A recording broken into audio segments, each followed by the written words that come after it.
Hello student, তোমরা যারা ক্যালকাটা ইউনিভার্সিটির আন্ডারে সেকেন্ড সেমিস্টারের ছাত্রছাত্রী আছো এবং তোমাদের রাষ্ট্রবিজ্ঞান সাবজেক্টে অনার্স আছে, তোমাদের জন্য আজকের ক্লাসটা খুবই গুরুত্বপূর্ণ। আজকের ক্লাসে তোমাদের এসএসসি 2 পেপার থেকে একটি গুরুত্বপূর্ণ 20 নম্বরের প্রশ্নের উত্তর নিয়ে আলোচনা করব। এই প্রশ্নটা তোমাদের মডিউল 2 থেকে থাকছে, অর্থাৎ 2 নম্বর মডিউল থেকে থাকছে। প্রশ্নটা কি আছে? প্রশ্নটা আছে ভারতের জনপ্রতিনিধিত্ব আইন 1951 সম্পর্কে আলোচনা করো। প্রথমেই তোমাদের একটা ভূমিকা লিখতে হবে, সেখানে কি লিখবে দেখো, জনপ্রতিনিধিত্ব আইন 1951 ভারতের সংবিধানের 327 অনুচ্ছেদ অনুসারে সংসদ দ্বারা পাস হয়েছিল। সংসদ মানে কি? পার্লামেন্ট দ্বারা পাস হয়েছিল। এই আইনটি দেশে নির্বাচন পরিচালনার সাথে সম্পর্কিত এবং তাই এটি অত্যন্ত গুরুত্বপূর্ণ।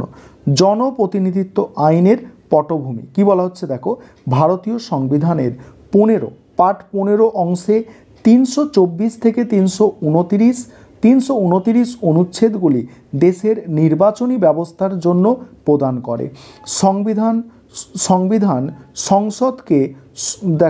সংসদকে সংসদ এবং রাজ্য আইনসভার নির্বাচনের সাথে সম্পর্কিত। সংসদ কে মানে কি?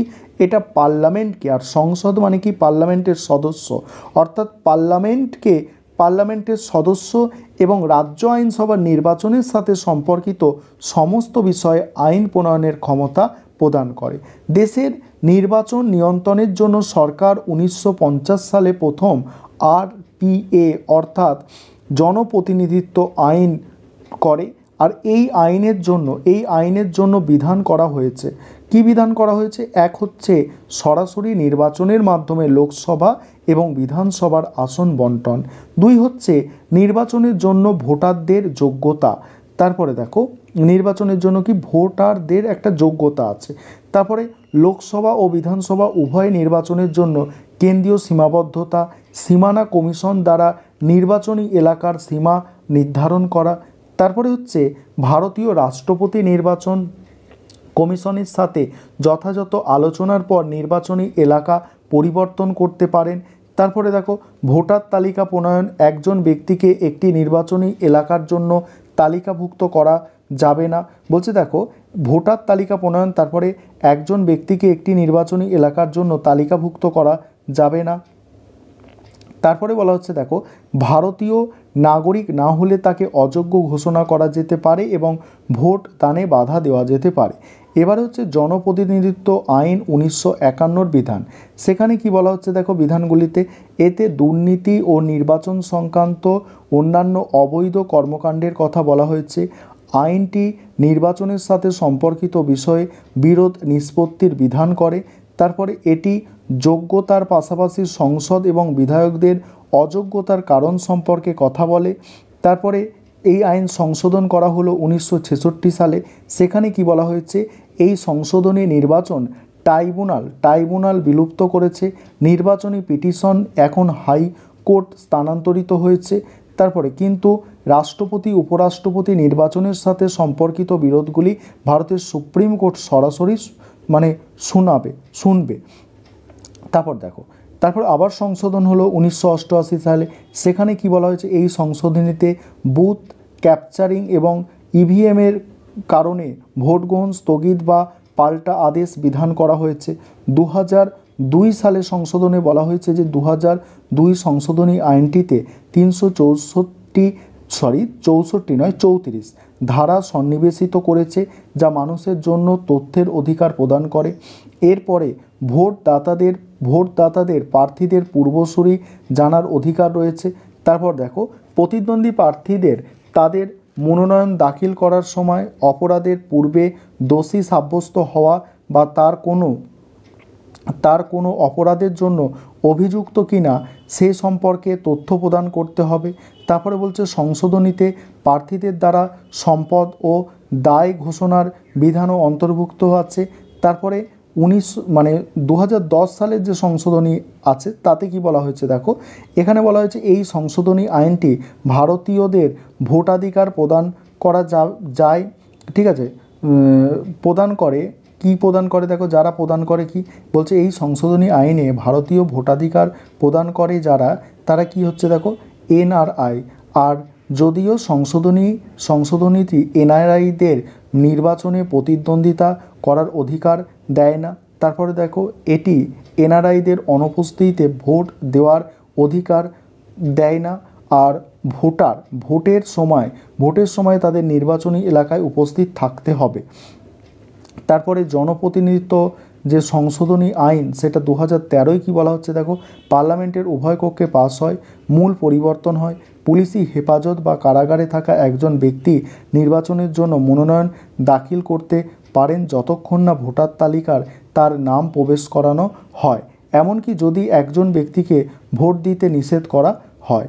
তারপরে কি বলা হচ্ছে দেখো, এই সংশোধনী বিল পরিস্থিতির মোকাবিলা করার চেষ্টা করে সুপ্রিম কোর্ট এই সিদ্ধান্তে পৌঁছায় যে জেল বা পুলিশি হেফাজতে থাকা একজন ব্যক্তি ভোট দেওয়ার অধিকারী নন এবং সেই জন্য একজন নির্বাচক নন এবং এইভাবে নির্বাচনে প্রতিদ্বন্দ্বিতা করতে পারবেন না। তারপরে দেখো জনপ্রতিনিধিত্ব মানে সংশোধনী 2017 বলছে, এই বিল যা লোকসভা দ্বারা পাস হয়েছিল আর এনআরআইদের প্রক্সি ভোট দেওয়ায় অনুমতি দিতে এবং আইনের কিছু নির্দিষ্ট বিধান লিঙ্গ নিরপেক্ষ করতে চায়। তারপরে বলা হচ্ছে যে 1951 সালের যে আরপিএ আইন, ঠিক আছে, সেই আইনের যে সেই বৈশিষ্ট্যগুলো কি বলা হচ্ছে দেখো, শুধুমাত্র একজন যোগ্য ভোটারই লোকসভা এবং রাজ্যসভা নির্বাচনে প্রতিদ্বন্দ্বিতা করার যোগ্য। 2 বলা হচ্ছে তফসিলি জাতি এবং উপজাতি সম্প্রদায়ের জন্য সংরক্ষিত আসনগুলির জন্য শুধুমাত্র সেই বিভাগের প্রার্থীরাই নির্বাচনে প্রতিদ্বন্দ্বিতা করতে পারেন।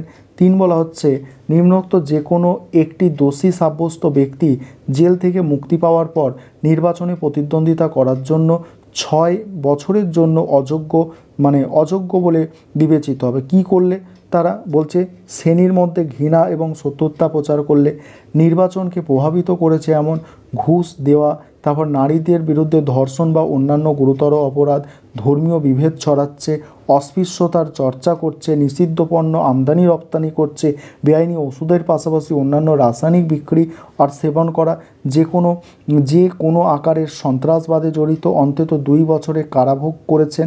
ঠিক আছে, তারপরের পয়েন্ট বলা হচ্ছে দেখো, প্রার্থীকে অযোগ্য ঘোষণা করা যেতে পারে যদি তিনি কোনো দুর্নীতির সঙ্গে জড়িত থাকেন বা সংশ্লিষ্ট সরকারি চুক্তির জন্য বাদ দেন।